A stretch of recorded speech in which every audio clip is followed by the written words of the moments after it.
Bună ziua! Astăzi pregătim prăjitura rumba sau mozaic. Avem nevoie de 7 albușuri, peste care punem 120 de grame de zahăr și 2 pliculețe de zahăr vanilata, câte 8 grame pliculețul. Mai avem nevoie de făină, 120 de grame de făină, 8 grame de praf de copt și apoi continuăm. Primul pas este să batem albușul cu un praf de sare. Peste albuș punem și zahărul după ce l-am bătut puțin cu sarea.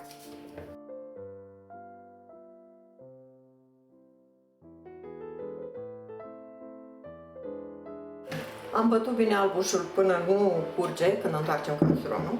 Mai avem nevoie de 200 de grame de rahat, 120 de grame de nucă prăjită, 120 de grame de făină și 8 grame de praf de copt.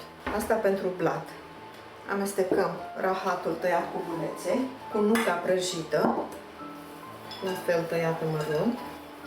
Punem și 8 grame de praf de copt și făina. Le amestecăm bine pe toate. Între timp am pus și cuptorul la preîncălzit pentru blat. Și ingredientele uscate le punem peste bezeaua bătută în prealabil și amestecăm.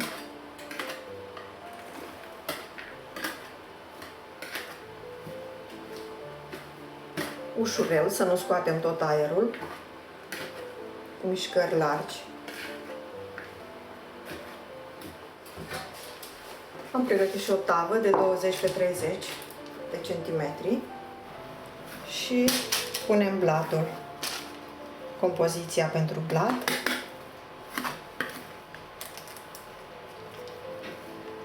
Nivelăm puțin blatul și îl băgăm la cuptor la 180 de grade pentru 25 de minute.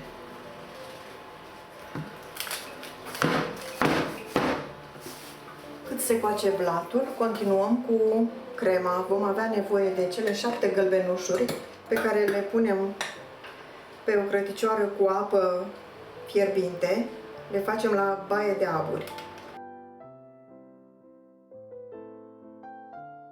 Peste gălbenușuri punem și 150 de grame de zahăr și amestecăm bine.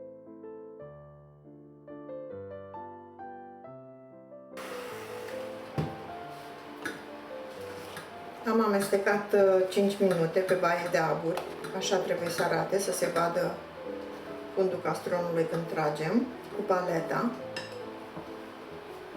S-a gătit și gălbenușul în acest timp și acum punem și o lingură de extract de vanilie. Amestecăm și îl lăsăm să se răcească și apoi punem unt. Untul moale îl batem cu mixerul câteva minute, 2-3 minute. S-a copt blatul în 25 de minute, facem proba cu scobitoarea. Când iese scobitoarea curată, este copt. Îl scoatem și îl lăsăm să se răcească.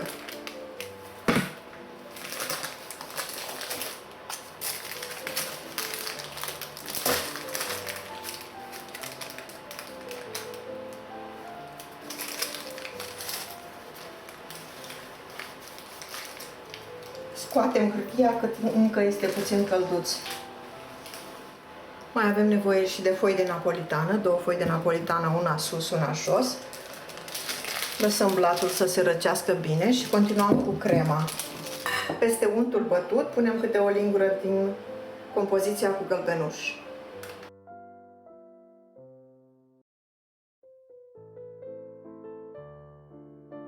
Și mixăm așa până incorporăm toată crema de gălbenuș în unt.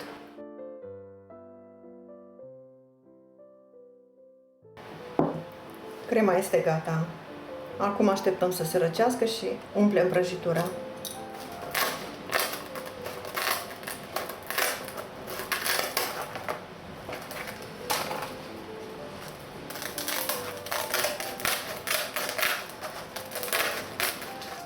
S-a răcit bine și blatul.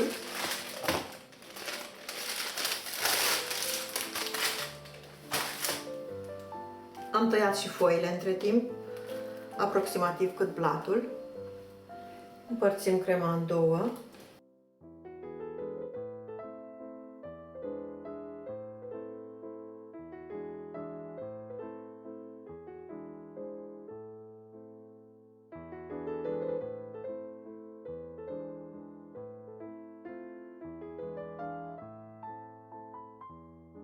Și apoi restul de cremă și foaia de napolitană și prăjitura este gata, o dăm la rece.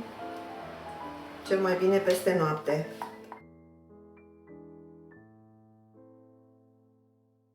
Așa, lăsăm, o dăm la rece.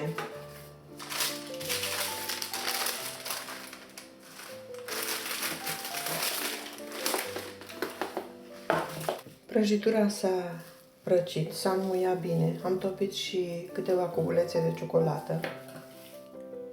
Facem un decor.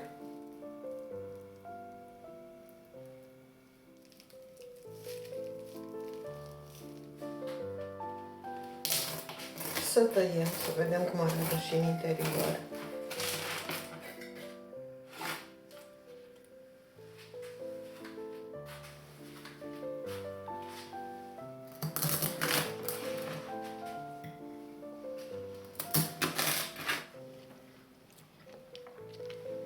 Așa arată, este o prăjitură foarte bună, este o rețetă foarte veche, ușor de făcut și pornică. Este o prăjitură pentru o zi de sărbătoare care ajunge pentru toată familia.